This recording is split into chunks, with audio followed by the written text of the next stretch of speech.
ৰাতিপুৱা উঠি যদি অকণমান টাইম মই বাহিৰত নবহোঁ মোৰ একেবাৰে টোপনিটো নাভাঙে। এইটো মোৰ সৰুৰ পৰা অভ্যাস বাৰু।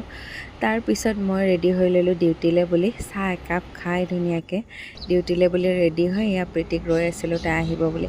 তাৰপিছত ডিউটিত গ'লোঁ, ডিউটিত নিজৰ যিখিনি কৰণীয় আছিল কৰি মেলি ৰুমলৈ বুলি উভতিলোঁ। আৰু ৰুমত আহি এঠাইলৈ যাবলগীয়া আছিল, সেইকাৰণে আমি যাব ওলালোঁ। তাৰপিছত এয়া যাওঁতে দেখা পালোঁ ৰথ যাত্ৰাৰ কাৰণে মানুহবিলাক গৈ আছে আৰু খুবেই ভাল লাগিল দেখি। দেখি নাপাওঁ বুলিও ক'ব পাৰোঁ, আজি যিহেতু ভাগ্যক্ৰমে মিলিছে তো বহুত ভাল লাগিল। আৰু সকলো ৰথযাত্ৰীয়ে সুকলমে পাই যেন। তাৰপিছত এয়া যি কামত আহিছিলোঁ কামটো কৰি ল'লোঁ, কৰি মেলি ফ্ৰাইড লৈ ৰাইচ ৰুমলৈ উলিয়াই আমাৰ আহিলোঁ। ছাৰে তাৰপিছত বনালে আমাৰ আজি ছাৰে মোৰ কাৰণে বনালে ফ্ৰাইড এইফালে ৰাইচ, ভাত ফ্ৰাই এইফালে কৰিছে, কণী ফ্ৰাই কৰিছে, কণী ফ্ৰাই তেনেকৈ কৰিছে। আজি খালোঁ। আৰু এতিয়া তো ধুনীয়াকৈ মই আজিলৈ খাম ইমানেই। এয়া যদি মোৰ ছাৰৰ ভিডিঅ'টো আৰু চাই এয়া ভাল পাইছে মোৰ তেনেহ'লে লাইক এটা কৰি দিব, লগতে টেষ্টি মোৰ টেষ্টি ম'ম' ইউটিউব কাটি চেনেলটো দিছোঁ ওপৰত। ছাবস্ক্ৰাইব কৰি দিব। আজিলৈ আহিছোঁ, বাই।